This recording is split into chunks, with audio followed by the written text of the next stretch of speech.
So presenting today XRP Ledger Proof of Payment, or XPOP, which is a pretty cool little bit of tech we wrote.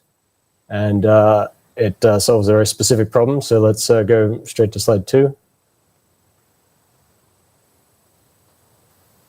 Okay, so the problem is there's 15 million vending machines in the world and untold parking meters and Internet of Things devices and so on and so forth. And most of them don't have a connection to the internet. So wouldn't it be really nice if we could pay for something via the XRP ledger and then prove that we paid for it to an offline device? So that's the basic crux of the problem that we're trying to solve. So we need to prove a payment was successfully made without both sides being connected to the internet.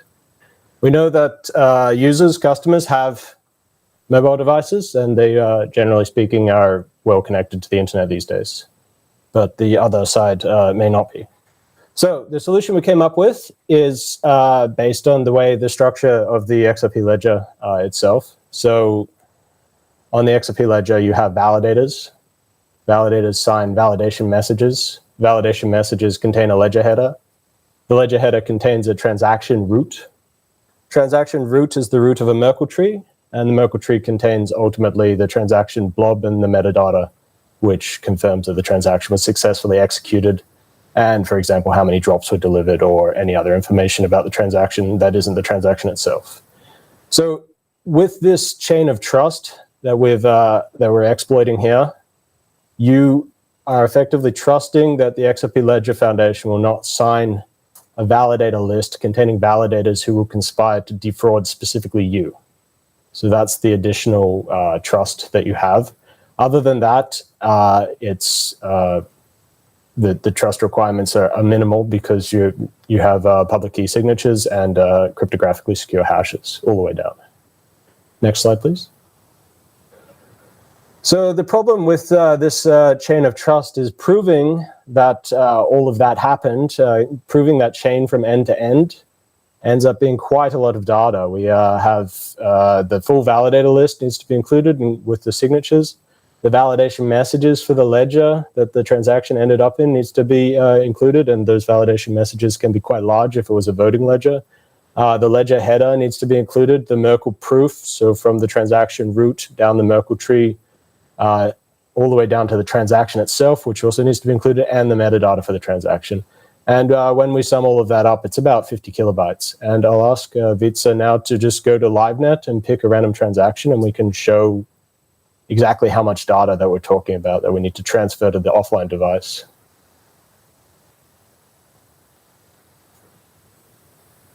Yeah, so if you scroll down here, this is the full validator list. It has all the validation messages, it has the ledger header, it has the Merkle proof, it has the transaction and the metadata, all for a specific, just random transaction that we picked off LiveNet there. So how do we transfer this? We've got the way that we want to do the chain of proof, but how on earth do we transfer it to an offline device? That's an engineering problem in and of itself, quite a difficult one. So next slide, please. Oh, it's not animating. It didn't come up. I'm not seeing it on my screen. You can you just pull the JSON off the end of the URL you just had before. Oh, there it is. We got it. Okay, cool. Yeah, so the solution that we came up with is animating QR codes, which look kind of funky, but they also look kind of cool. And what we ended up doing is we first broadly compressed our JSON, and then we base 58 encoded it so that we could use the text mode of QR codes. And then we split it into multiple QR codes, and we added some parity frames, and then we generated it as an animated GIF.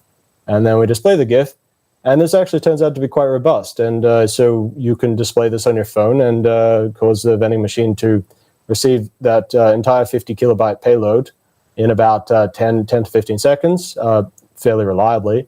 And then it can verify for itself that the proof is correct, and then vend your goods. Next slide, please. So why animating QR codes? Well, cameras are cheap. Cameras require no licenses, unlike potentially like a radio frequency solution. Phone screens are high definition these days, so we can have quite a dense QR field there. QR codes are familiar to users, so it's not like we're asking them to do something that's really strange and unfamiliar. They're just loading up a funky-looking QR code and displaying it back to the vending machine. It works even in noisy and crowded environments, so it'll work at a conference or a show or whatever. And it also works in electrically noisy environments because as long as you can transmit light, it'll work. Next slide, please. So we did face some problems in designing this. The refresh rate between the camera, so how often the camera takes an image, and the screen that you're viewing, so in this case your phone screen, they never match up. No, the chances of them matching up are almost zero. And the problem is, you might have seen this way back in the day when people used to film CRT screens, as shown in this picture here of this bowling screen. The rolling black bars. So this is where the frame doesn't match between the image that's captured on the camera and the image that's being displayed on the screen. So for example, the camera might catch at 60 frames a second and the screen might display at 24 frames a second. And those will always be out of sync and you're always going to lose some frames. So in the end, we decided we would add parity frames quite aggressively so that the camera only needs any 3 out of each 4 frames to successfully decode. And the parity frames work even a little bit better than that because you can, if you've got a lot of frames from early on, then you can decode. You can use some of the parity frames later on. Anyway, we will show you.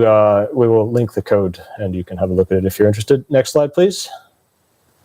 So there are some possible attack vectors for this XPOP solution. The main one is a replay attack. So how does the machine know if you haven't already displayed this XPOP to, for example, another vending machine right beside it to prove that you already bought a Coke, and then this second vending machine also dispenses a Coke? But it's easily mitigated. You just place a random nonce into the payment request that the user is actually responding to. So the user will scan a QR code off the vending machine, they'll pay to that QR code, and then they'll generate the XPOP, and they'll display the XPOP back to the vending machine. And as long as that random nonce is always different, which is very easy to do, then the possibility of replay attacks is down to the collision between the nonces, which is astronomically small. So, next slide, please. So there are some additional issues. Obviously, the animated QR is only a one-way transfer. The vending device needs a timeout, so it can't just wait forever for the user to display the animating QR code. And it's possible that the user ends up paying, and the nonce times out, and then they just won't get their purchase. However, these are all the same problems that are currently faced by vending machines. You put your coins in and it doesn't vend, or the little spiral thing comes out only halfway, or whatever. And this is why vending machines have phone numbers on the side. So we don't actually see this as a big deal. Okay, it's demo time. So this is what you've been waiting for. Vitz is going to make a payment. He's going to scan the QR code on his little vending machine there.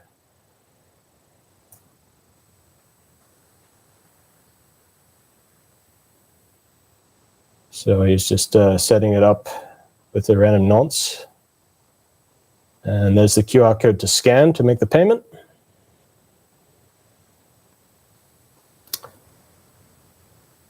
There he is, scanning in some. And now he's going to make the payment on the XRP ledger. Now this vending machine is offline. It doesn't have internet connectivity.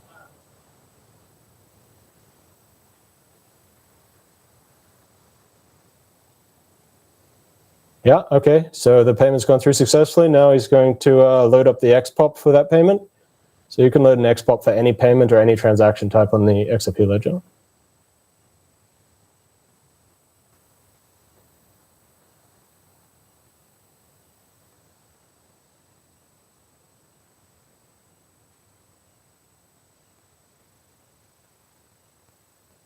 Okay, now he's displaying it to the vending machine.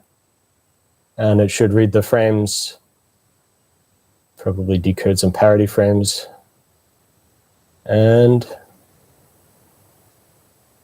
I assume it's vending. I can't I can't see. It's okay. Everybody's applauding. I can't hear you. I'm sorry, guys. So interestingly, I have just a couple more comments on it. Interestingly enough, this can actually be used with any XRP ledger transaction type.